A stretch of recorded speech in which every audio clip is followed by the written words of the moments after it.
There we go. Parsha Emor has a few central pieces to it, one of which we're not going to spend time studying, and that's the middle piece, predominantly maybe the most of the Parsha. It's the same link we see for the special Haggadah. Yes, I think that's correct. Thank you, Selma. But I don't know how the other people who are not online now know that. So we have I don't know. I have to ask the shul somehow to clarify that.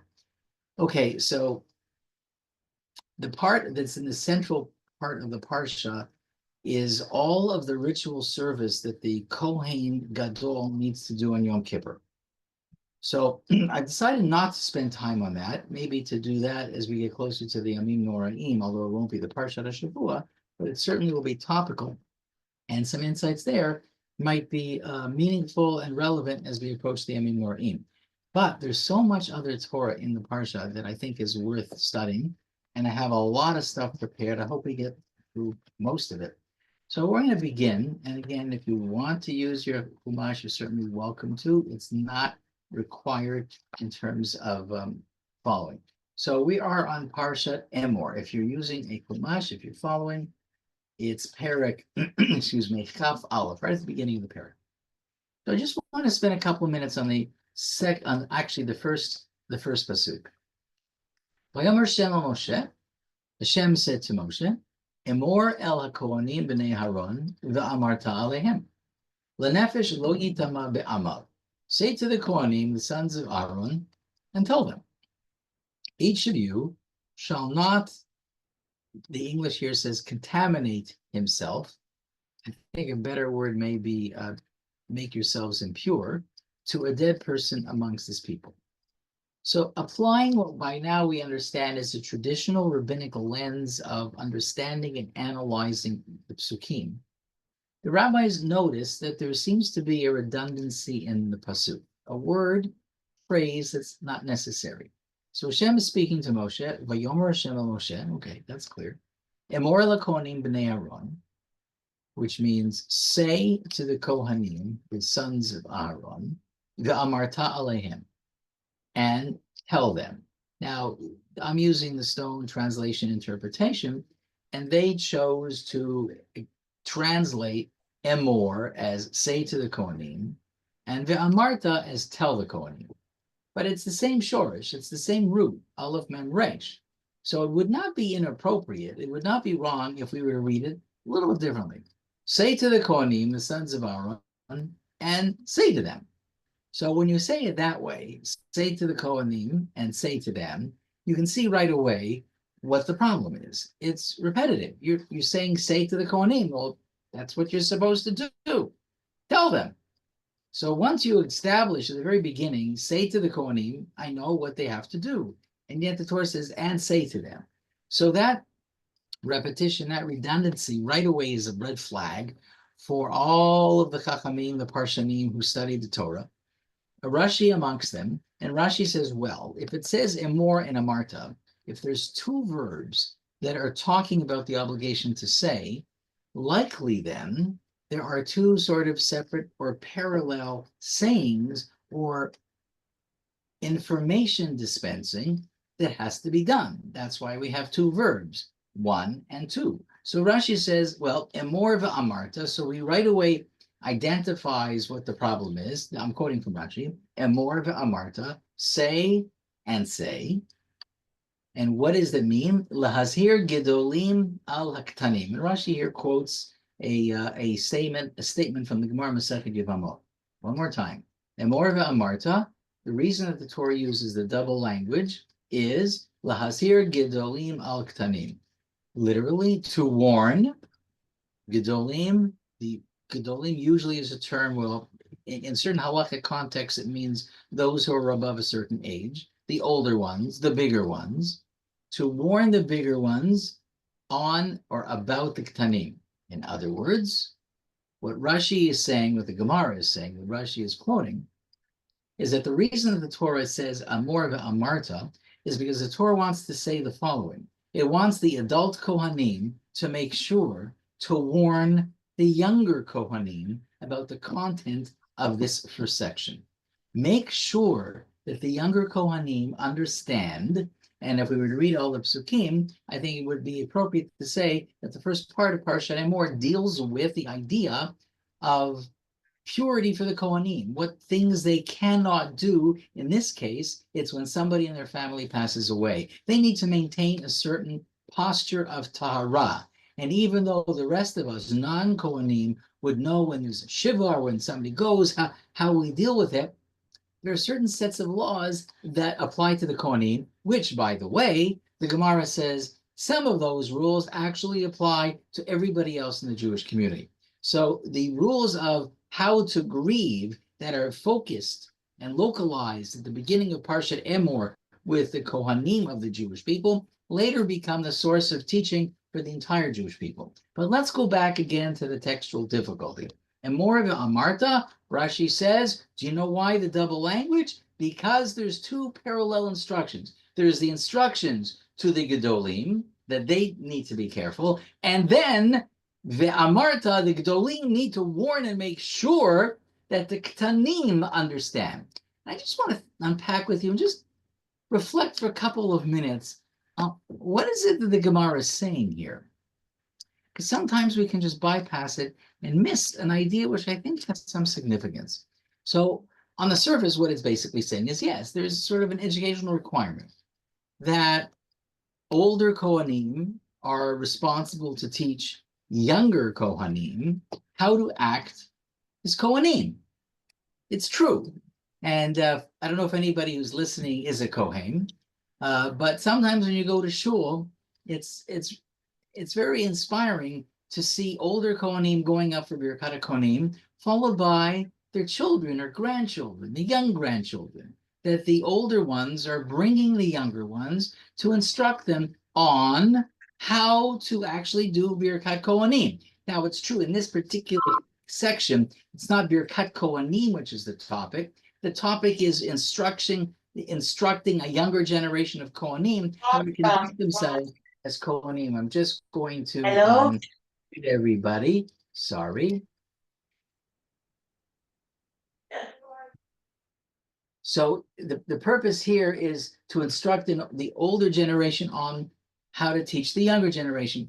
And it's that idea that I've been thinking about while getting ready for tonight's Shiur. Really, what this particular section is trying to say is that it's the responsibility of us, the older ones, to teach the younger ones how we live our lives Jewishly. And there are certain rituals that sometimes require extra warning. Like it doesn't talk about Hagdolim Lazir to Gdolim al Ktanim when it comes to kashrut. Kohanim obviously have to keep kosher like everybody else, but that's not part of the context. It doesn't say that the older generation of Kohanim have to teach the younger generation put on tefillin or to keep Shabbos or do that. That notion of Lahazir Hagdolim al Ktanim applies here. Applies here in the notion of sadness and grief and bereavement and loss and how that gets expressed. That's something that the older generation needs to teach the younger generation. I find that to be a fascinating thing. How do you teach people about grief? What do you say? Why do the younger children, why do the younger Kohanim need to know that? And while that's not explicitly explained, Rashi doesn't talk about that, but the fact that the Gemara says, yeah, there's certain times where the older generation has to unpack something. You can't assume that the younger kids are going to always understand. One of my past iterations of my wife's career as a professional, now, as you probably know, has worked at Netivot for many years, director of student services and art. But in an earlier time, she was a parent educator along with her friend Lori Elmer, and they taught in the psychological framework of Dreikers and Adler.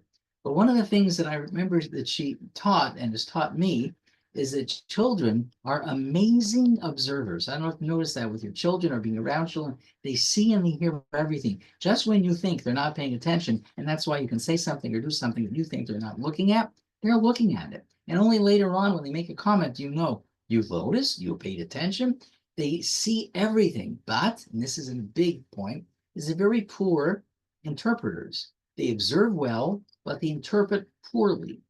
So it's significant that the Torah is telling us to make sure that your kids understand. If you're just relying on them observing you and thinking that that is going to be sufficient, it's not. We need to unpack things. Grief needs to be unpacked. We don't want to talk about it because sometimes we feel we talk about it. Sounds like it's a ayin hara. Oh, don't talk about it because if you talk about it, something bad is going to happen. I don't know if that's true or not true. I'm not going to poo-poo those people who believe in the ayin hara, but I am saying that sometimes there are really deep questions in life. Some of the aspects of the human condition which are challenging for us as adults. But if we don't unpack it for the kids, if we just sort of move away and let them observe us, but never figure out what's really going through our minds, going through our hearts, because we don't articulate it, I don't think we're doing the younger generation. I don't think we're doing them a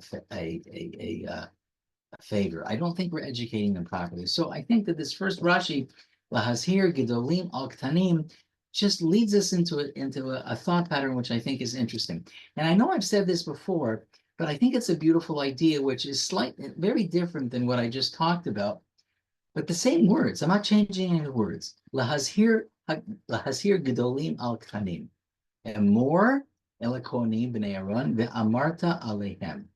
Speak to the Kohanim and make sure that the Kohanim speak to their children.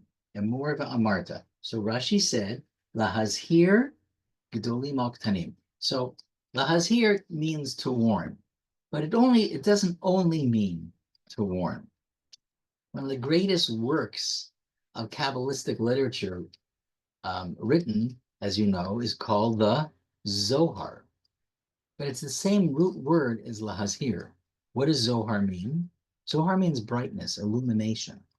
So the Kabbalistic word called the Zohar was called the Zohar because it illuminates. It brings to bear a whole new way of thinking and listening and understanding its Kabbalistic interpretations. So it means brightness, it means illumination.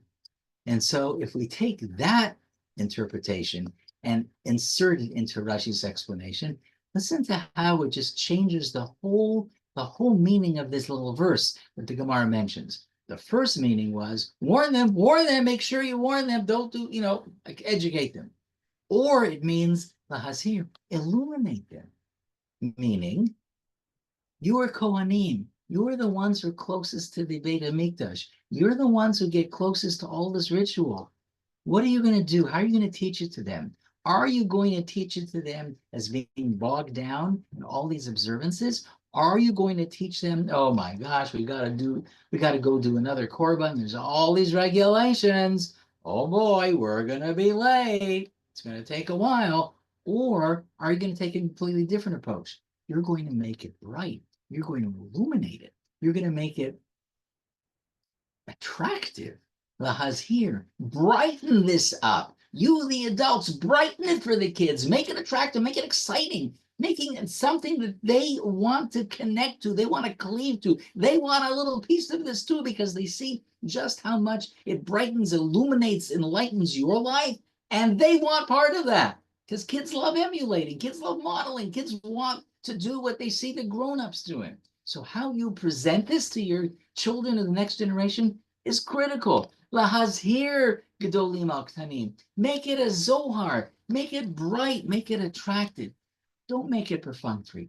Don't make it just about going through the motions. And I think that we know, and now like a rabbi talking from a perspective, we do that. We do it a lot. We do it a lot in shul. Okay, we got to do this, we got to do that, let's get through this. And I've been to places where the goal is let's finish quickly because we want to get to Kiddush. So, and I'm not saying Kiddush is a bad thing, that's not what I'm saying. But what I am saying is if you're giving off the impression that everything before Kiddush is just an obstacle to be overcome, and Kiddush is really the goal, is the big prize you get for having endured everything beforehand, well, that's not Lahazhir. That's not illuminating. That's sending a very powerful message.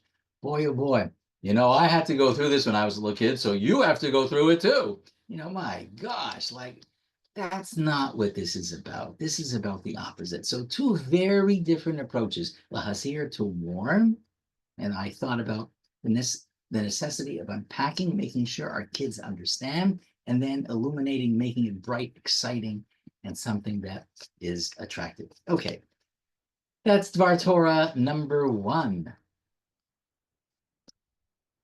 Not too far from the first pasuk is pasuk Hey. Lo yikrechu korcha birosham ufa'ad zekanam lo yigalechu uvivsaram lo yisru sarate. Here the Torah, again, speaking to the Kohanim specifically, however, it also applies to the entire Jewish people. Torah says, they, referring to the Kohanim, but really it could be all of us, they shall not make a bald spot on their heads, and they shall not shave an edge of their beard, and in their flesh they shall not cut a gash. So what's this about? The Torah is saying to the Kohanim, to the Jewish people, is that while in the ancient world, grief and bereavement was dealt with in this way, that people who were grieving sort of mildly or not so mildly mutilated their bodies out of grief. That was a sign of the loss. Ripping out your hair, cutting off your beard, gashing your part of your body as a way of sort of tearing yourself, defacing yourself as a way of externally showing your grief. So the Torah says, we can't do that. That's not our way. And so I want to share an interesting idea of the Maharil Diskim, who offers what's the sort of internal message that the Torah is trying to convey to us. What's the significance of this message initially for the Kohanim? And then I think its significance for the message for the entire Jewish people.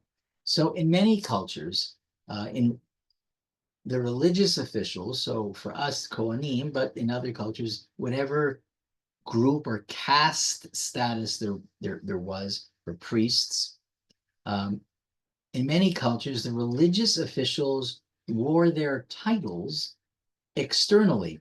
So they sort of looked different. They had special hairdressing or permanent marks on their body that could involve some sort of tattooing or some sort of insertion of other things to indicate that they're of a certain hierarchy.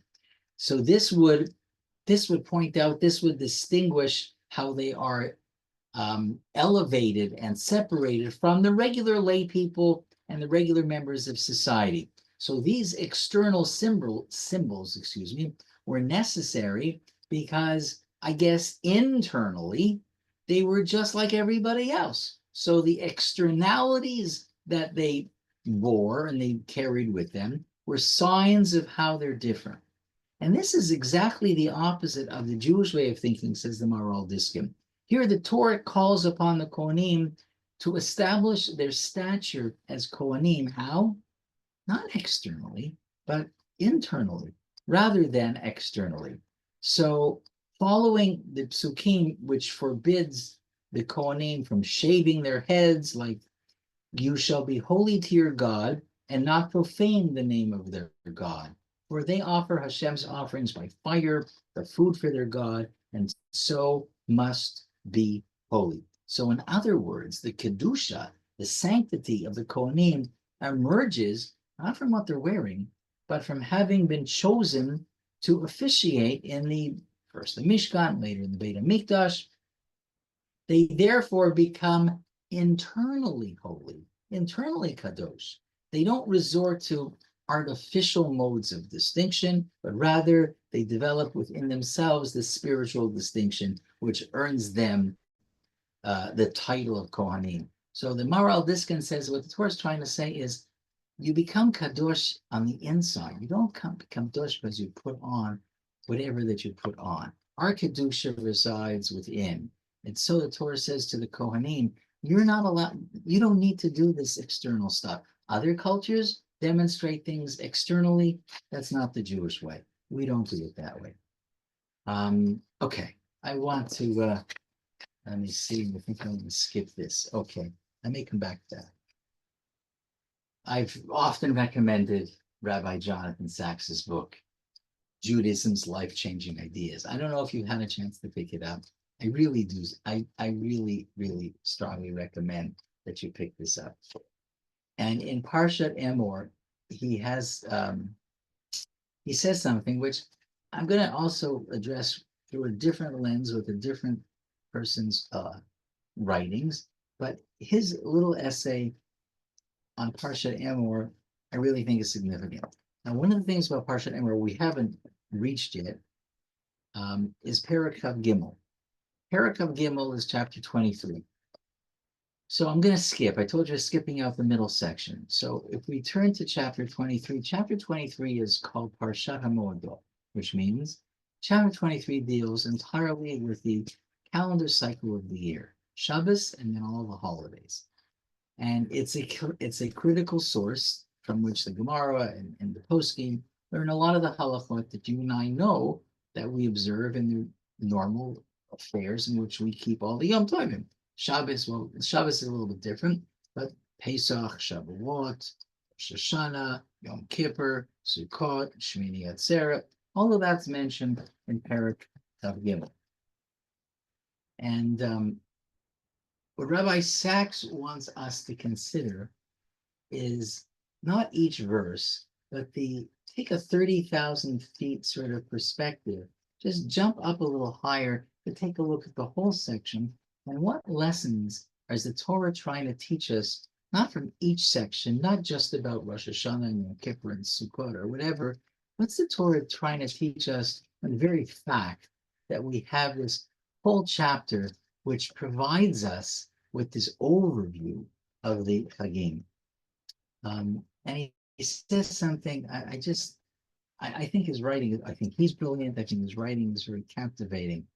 So with your permission, I want to read some parts of it because I think, and then I don't know if you've seen this book before.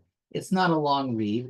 And then at the very end, he has life-changing idea. So Parsha Emor is life-changing idea number 31 from the beginning of Parsha Breshit. But here's what he writes. Because essentially what Perek Gimel is doing, it's establishing the Jewish calendar for us, the dates and when to observe things. And that's what the Jewish calendar is about. It's why chapter 23 in this parsha is so fundamental to the continued vitality of the Jewish people. It sets out a weekly, monthly, and yearly schedule of sacred times. This is continued and extended into Parshat Bahar to 7 and 50-year schedules. The Torah forces us to remember what contemporary culture regularly forgets. Our lives must have dedicated times when we focus on the things that give life a meaning. And because we are social animals, the most important times are the ones we share. The Jewish calendar is precisely that, a structure of shared time. We all need an identity, and every identity comes with a story. So we need a time when we remind ourselves of the story of where we came from and why we are who we are. That happens on Pesach when we reenact the founding moment of our people as they began their long walk to freedom. We need a moral code, an internalized satellite navigation system to guide us through the wilderness of time. That is what we celebrate on Shavuot, when we relive the moment when our ancestors stood at Sinai, made their covenant with God, and heard heaven declare the 10 Commandments. We need a regular reminder of the brevity of life itself, and hence they need to use time wisely.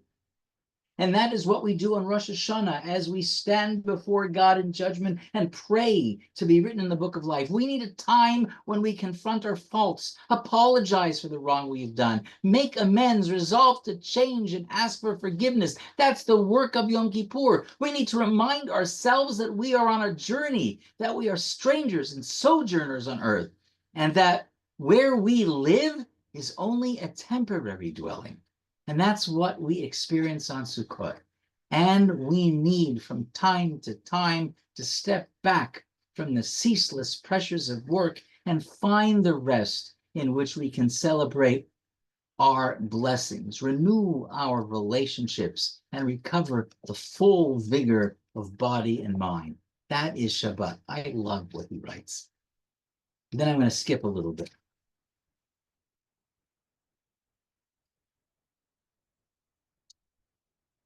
50 years ago, the most widespread prediction was that by now, almost everything would have been automated.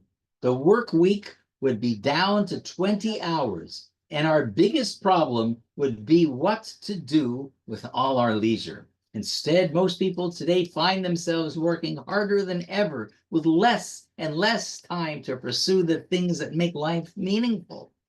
As Leon Kass recently put it, people still hope to find meaning in their lives, but they are increasingly confused about what a worthy life might look like and about how they might be able to live one. And so, the concluding paragraph.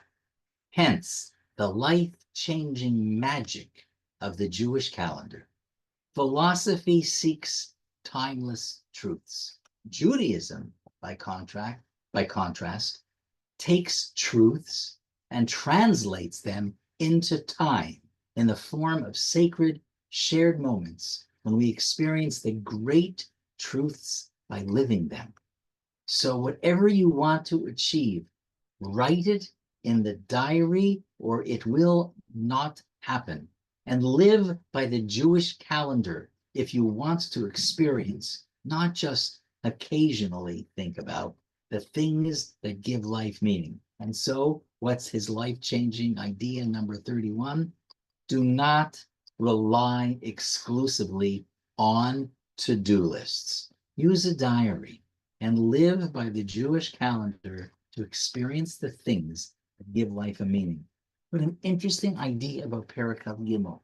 And when we look at it the first time, we sort of dissect it. Okay, here's what that Torah has to say about Pesach. Here's what it has to say about Shavuos. And he says, well, all of that's true, but just take a bigger look at it and see, what is this about? What is Perikav Gimel about? And he says, it's about the way we manage our time, or it's about how we infuse our time with meaning and how we create that by connecting meaning to those moments. It's a different way. You know, I think one of the disadvantages, let's put it this way, there's many advantages of the life we lead in Canada and outside of Israel. It's true. It's not God's intention, but there are advantages. I get that. But one of the things that I'm jealous of about the Israeli community, and not even the from Israeli community, it's that when it comes to the way they think about time, so many people live according to the Hebrew calendar. So whereas you and I would say, okay, today's May, they would say, yeah, it's Chodesh Iyar. And I think that if we were somehow able to do that, it would change the way we see the whole calendar.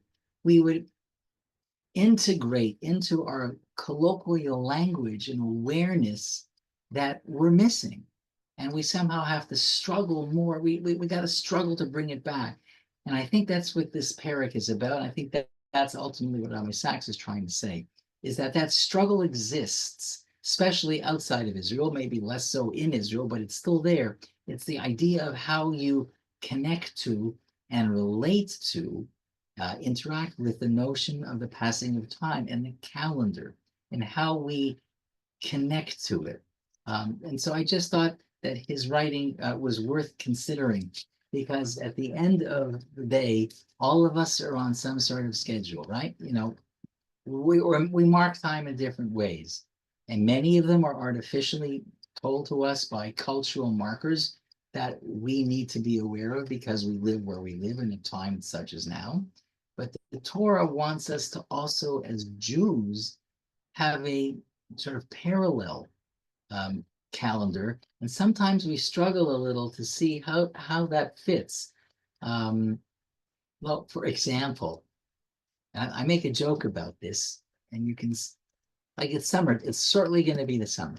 So I don't know about you, but I guess being a Canadian and being in this hemisphere, the months of like June, July, and August are summer months.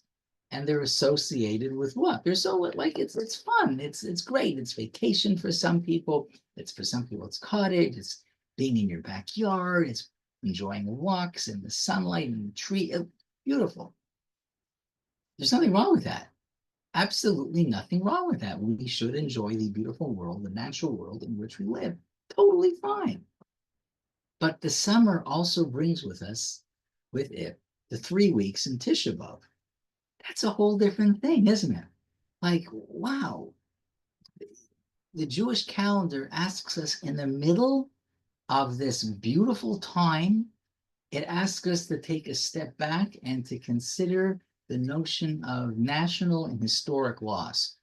Whoa, we don't, I don't necessarily like live that way. I think I'm more influenced by the North American experience of summer than what I think the Jewish calendar sort of does. We all keep the 3 weeks and Tisha B'Av. I know that, but in some ways it's what message is sort of winning out in my head. And so there's a joke which just shows you how small-minded I am. Is not only did the Romans destroy our temple, but they ruined our summers. So of course that's not entirely true. We didn't ruin our summers, but it's a different way of thinking about what summer is. Okay, now having introduced the notion of a bigger look of Perek Chav Gimel and having had a chance to hear Rabbi Sachs's perspective, I want to share a different perspective with you. This is a perspective of Rabbi Ephraim Twersky. Rabbi Ephraim Twersky lives in Chicago, and I've quoted from his book a few times. His book is called Sarei Alafim, and I like his writing. He's a creative thinker, and he comes up with interesting spins on things. By the way, if anybody is planning a trip to Chicago, I would be indebted to you if you can stop in a Jewish bookstore to see me pick up this book, because I can't get it. I've tried here at Miriam's. They don't even have it. They don't know the title. They can't find the title. So I know that it exists because I've seen photocopies of different essays he's written.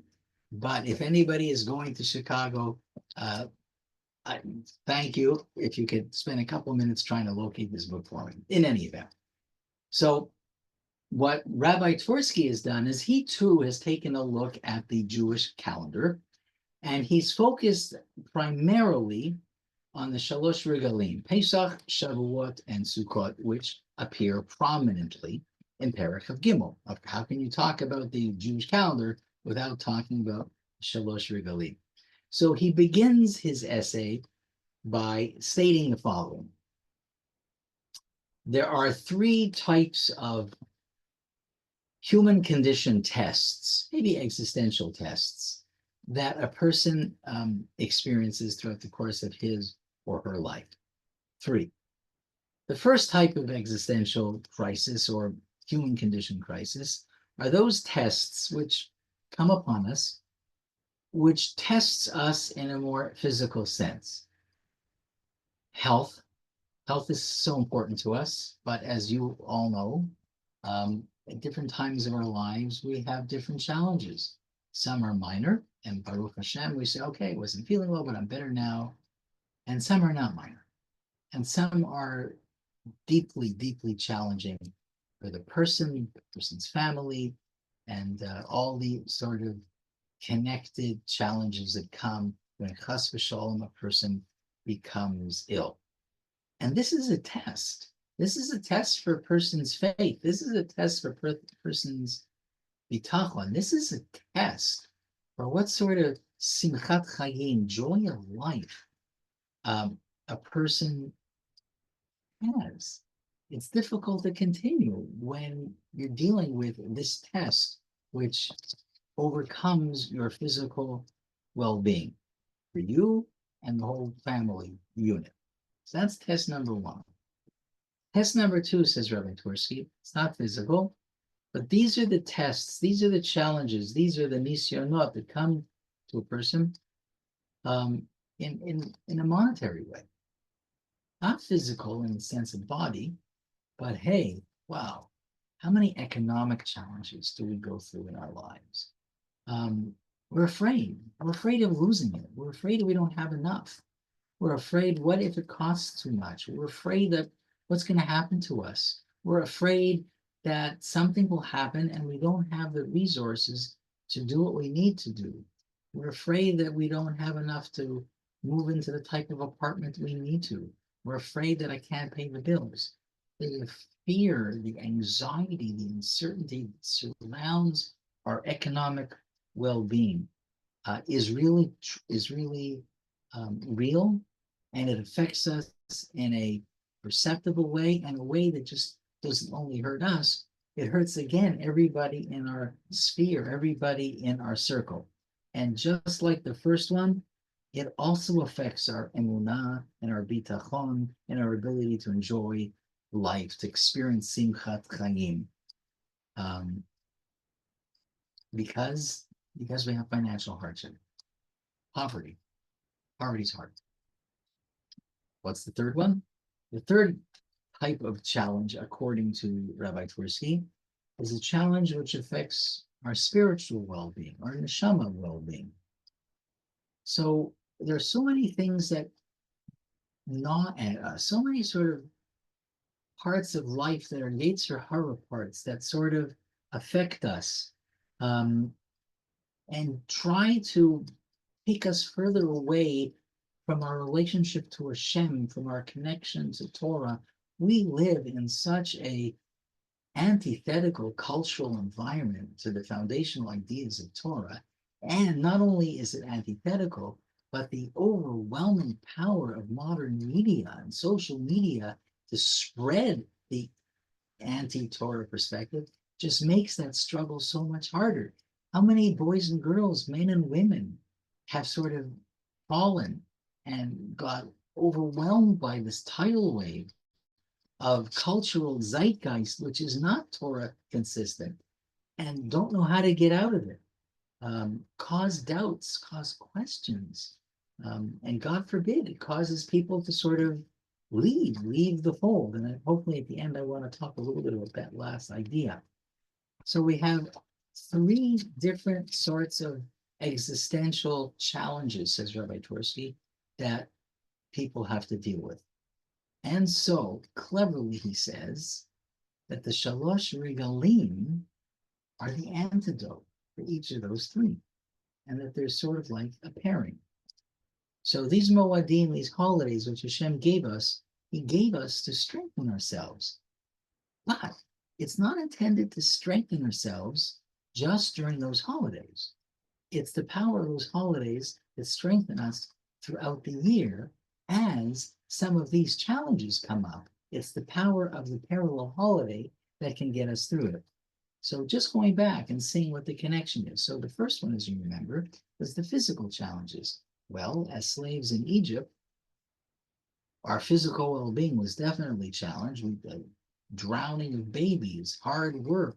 People became unable to continue family life or lost hope because of back-breaking work, avodat parach, which we speak about as we read the Haggadah and observe the Seder. So therefore, we come to Chag HaMatzot, and Chag HaMatzot helps us to get over these challenges and reminds us that there is a God, and he stood beside the Jewish people to help them overcome. And as they overcame, so can we. We don't have to give in to that.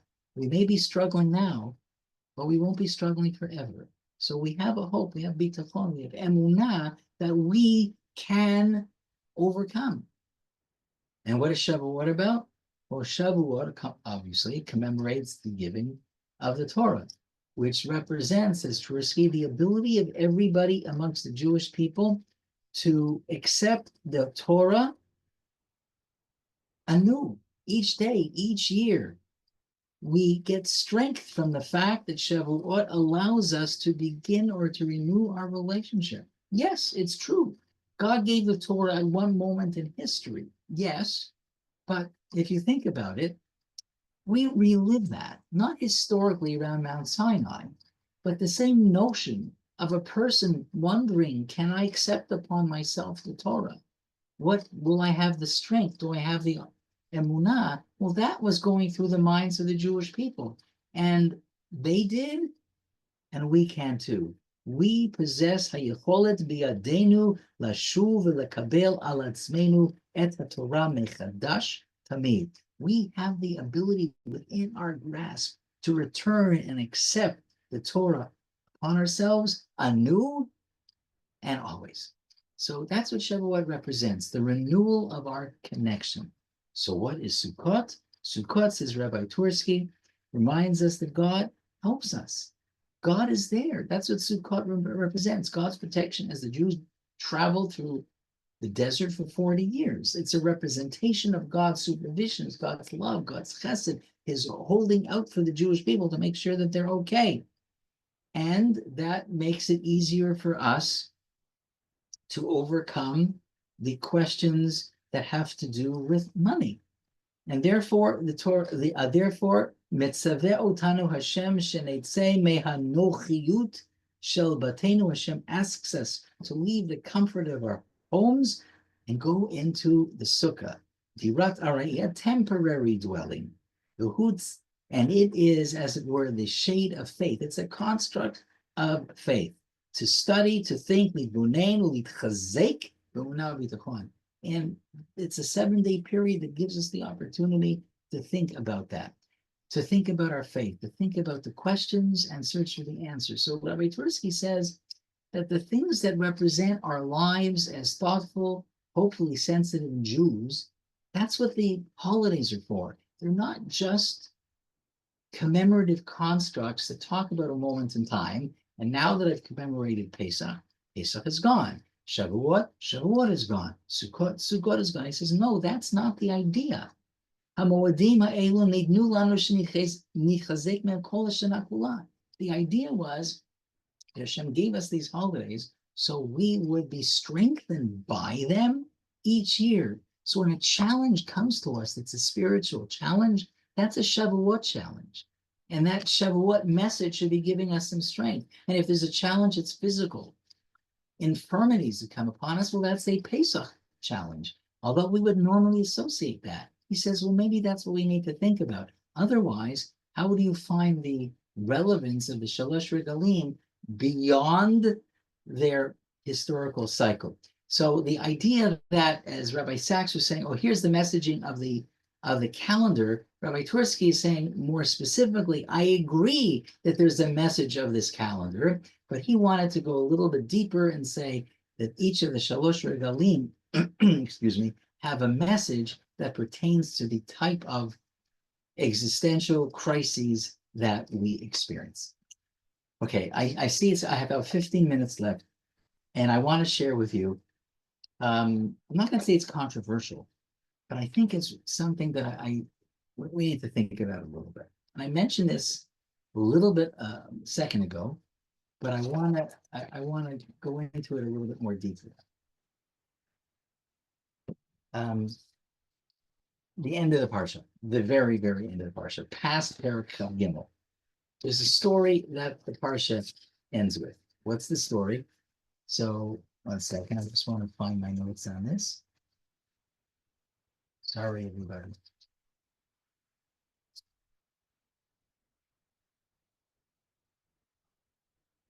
I want to read the story to you. Not long, but sort of shocking. It's in chapter 24.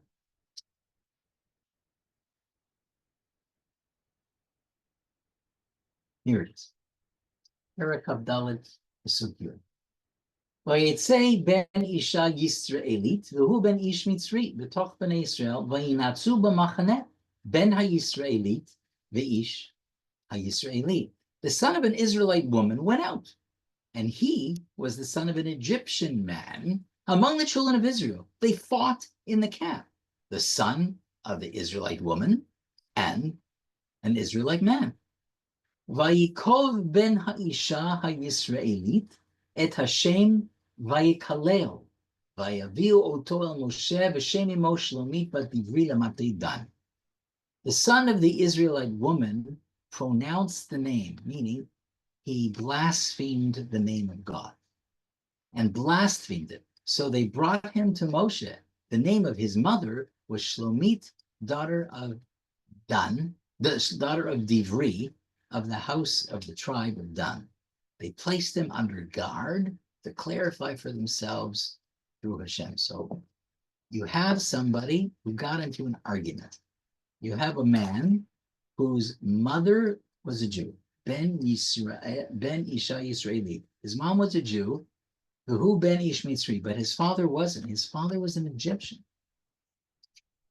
And he gets into a fight. He gets into a fight with another guy, a Jewish man.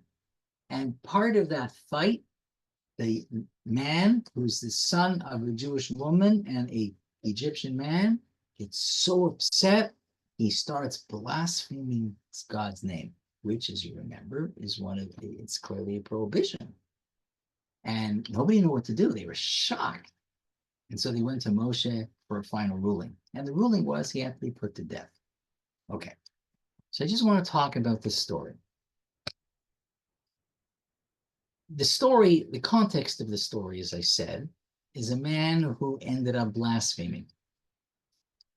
But again, if we just zoom out a little bit, it's more than just a man who's blaspheming. It's about a man who's blaspheming, which represents the idea about I'm walking away from God.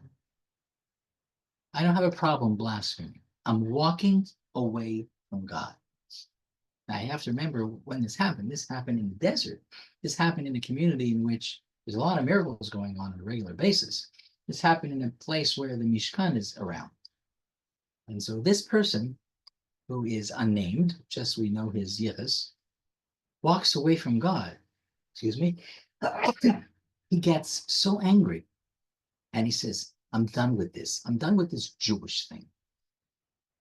And so what I want to suggest to you, and this is based on some of the thinking that I heard from Rabbi Moshe Terrigan, who's one of the teachers at the Yeshivat Har Etzion at the Gush. This story is not just about the story of this guy, but it may have some insight to tell us about this notion about people walking away from God.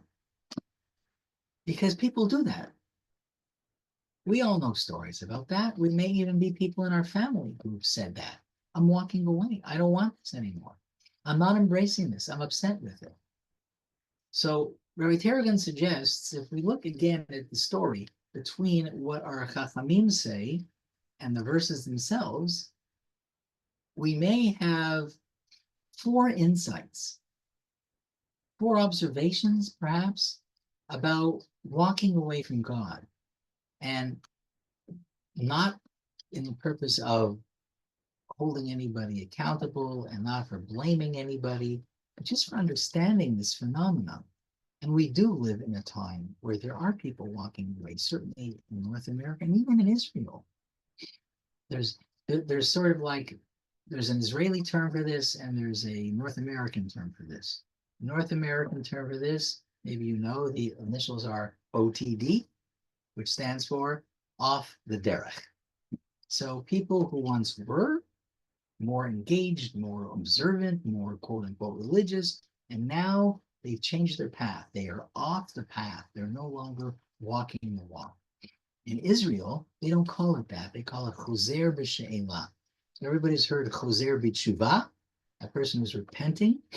Choser, he's returning with tshuva. If this is a play on words, tshuva is an answer, she'ela is question. So choser b'tshuva is a person who's coming back, as it were, with the answers. But a choser b'she'ela is a person who may have been themselves at one point more observant, but now they have all these questions and they've changed.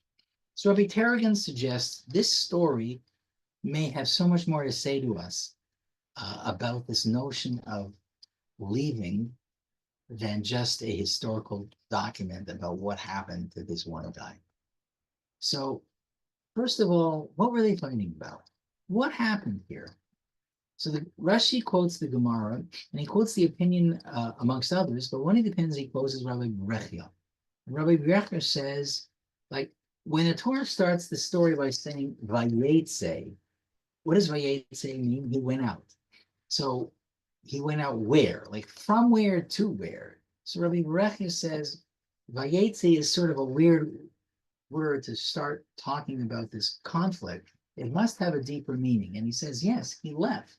He left. He disassociated himself from that which came before it, meaning that one of the topics directly before this story of the blasphemer is the idea of the lechem apanim. What's the lechem apanim? That was the showbread, the 12 loaves of bread that were put on the shulchan inside the Mishkan and later in the Beit HaMikdash.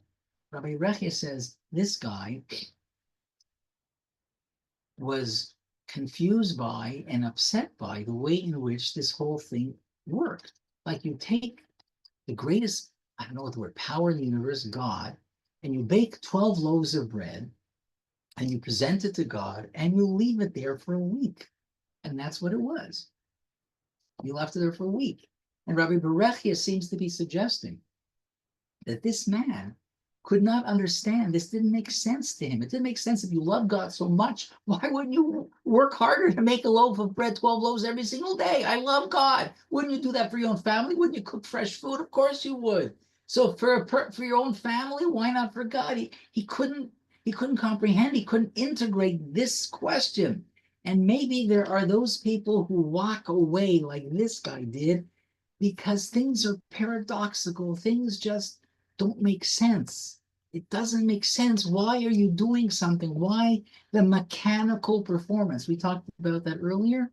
Like, guys, like he's asking, this person is, you're just doing things over and over again, even though you don't have answers as to why you're doing it. Not only you don't have answers, some of the things you make don't even make sense.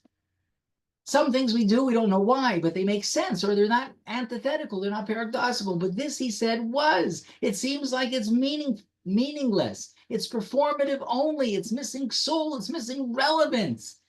And there are people who say, I need that for my neshama. I need to feel that it has meaning for me. And if it doesn't have meaning for me, I can't do it. I can't do it. And so Rabbi Tarragon suggests, maybe that's what this story is about. It's not just about the blasphemer having done something wrong, and he did do something wrong, and he was punished for that. I understand. But the circumstances, the context, may be something important. Maybe that. So the first piece that Rabbi Tarragon suggests, the first perhaps observation is the paradox, the meaninglessness, the unanswered questions that some people have that they can't resolve. They can't make peace with it. What's the second thing? So another part of the story that's not elucidated in the text, but it is in the Torah Sheba'al Peh, and Rashi talks about it. This man is having an argument with another man. What are they arguing about? That's not so clear. So the man whose mother was in Egypt, his mother was Jewish, his father was an Egyptian, gets into an argument with another guy. Now, this guy whose mother is Jewish, the Torah tells us a little bit, just a little bit. What does it say? It says that his mother's name was Shlomit, the daughter of Divri, Shevet Dan. Okay, but who's this man's father? This man's father is an Egyptian. So if you remember a little bit about the Torah's sort of notion of family construct, who do you belong to? What Shevet do you belong to? You belong to the Shevet of your father. Well, his father was a goy. His father was not Jewish. So he wanted to pitch his tent. He wanted to become a member of his mother's Shevet, which was done. And so he goes and he pitches his tent, and this guy says, what are you doing? He says, I'm pitching my tent. I'm going to be part of Shevet Dan. And the guy says, but you're not part of Shevet Dan. That's not the halacha. The halacha is you can only be part of a Shevet that your father was from. Your mother's from Dan, but not you. And they started arguing. And they fought about it until the guy says, I can't take it anymore. But what could he not take anymore? He couldn't take not being included. He couldn't take being pushed away. He couldn't take the fact that nobody wanted to embrace him. So yes, his father was a non-Jew. It's true, but his mother was a Jew. Shlomit Bat Divri, he wanted to be part of the community. He says, I want to be part of Shevet Dan. And they said, no, you can't. You can't. You don't belong here. You're not one of us. You have no part of our community. And they pushed him out. And so maybe the story, says Rabbi Tarragon, is a story about the challenges of inclusion. And we're not saying, he's not saying, nor I, that everybody has to be admitted. Of course, I get that. But it maybe is a story to heighten our sensitivity to the question about inclusion and who should be in and who should be out, because that causes such stress. What's the third thing? What's the third thing?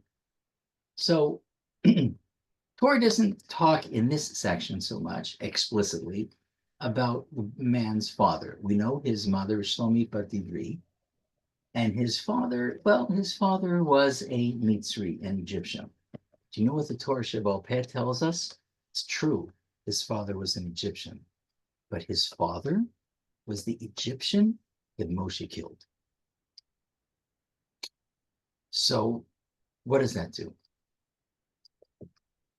So it's true that it's not explicit there, but Moshe killed his father. It's possible to consider that this guy was living a traumatic life. His father was killed by the leader of the Jewish people.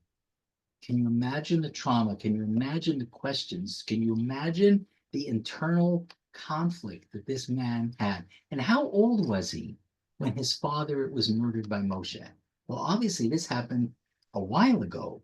Was he a young boy? Was he traumatized? Does this man now have scars, emotional scars? Maybe the answer to that is yes. And that's why this is happening, because he witnessed, probably, maybe he witnessed his father struggle, his father and Moshe struggling, and Moshe killing him.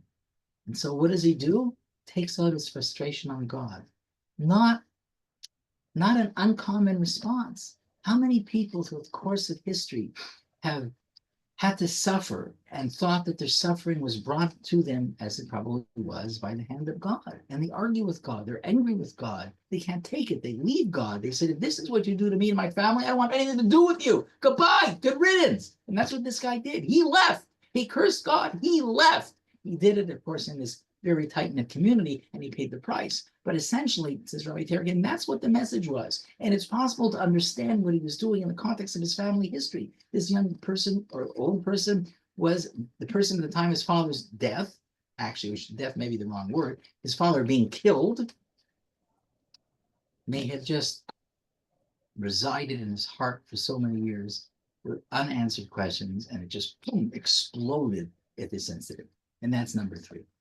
Going to the fourth, the last sort of possible explanation, observable thing. And this is mentioned in the text.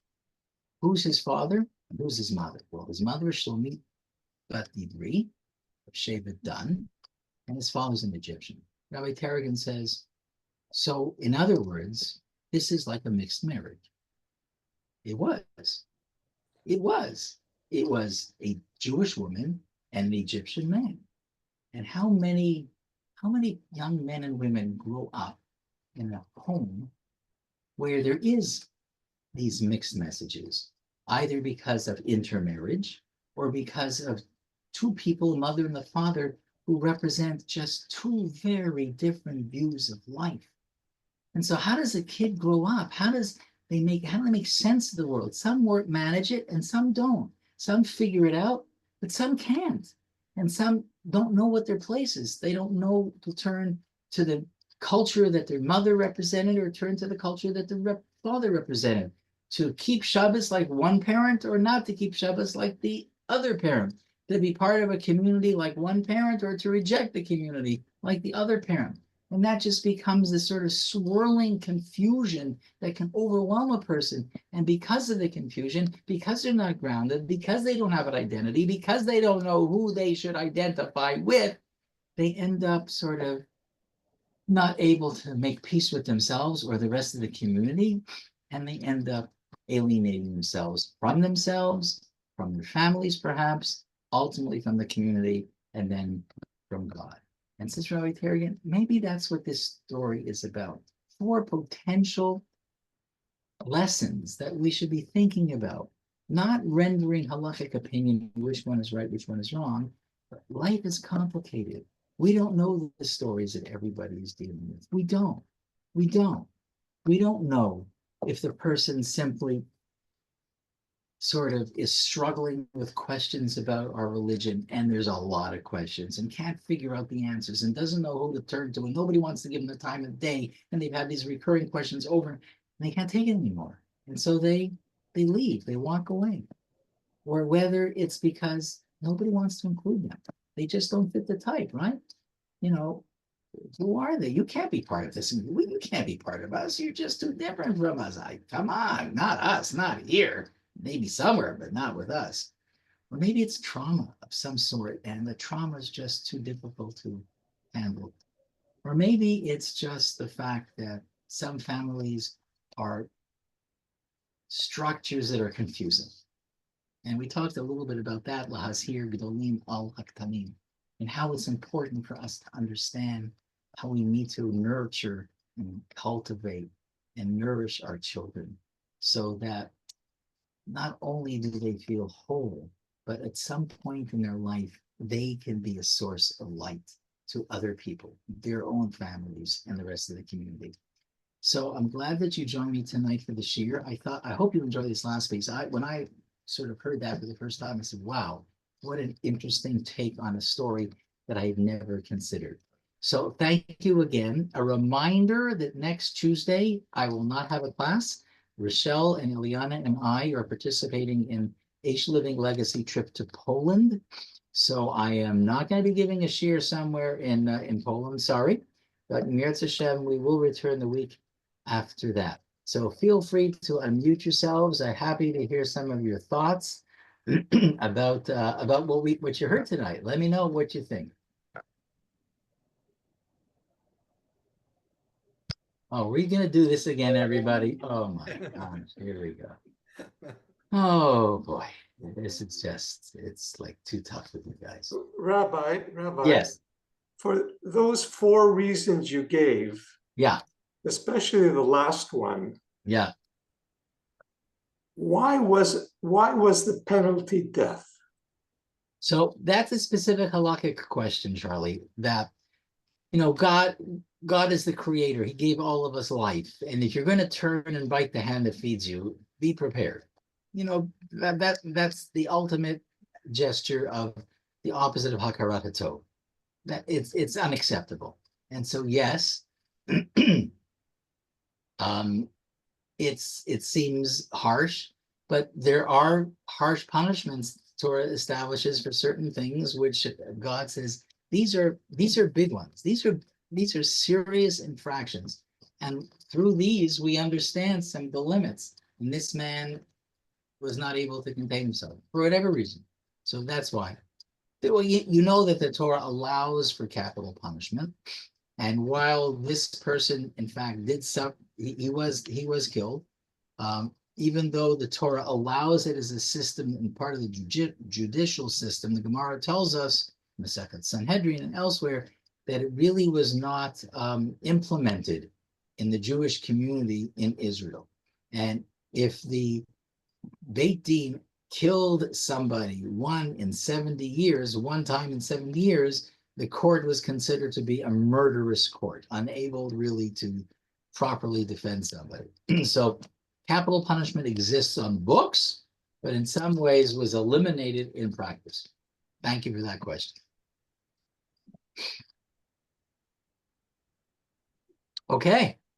Thank you, everybody, for joining. I hope you have an amazing, wonderful, blessed week. We should hear only simchas, and as Eden Alexander was returned home, may all the other hostages be returned home to their families in good health, and may the Jewish people finally experience a healing, a closure, and the peace that Hashem has promised us. Good night, everybody. Be well. All the best for everybody. Thank you. Good night, Rabbi. Good night.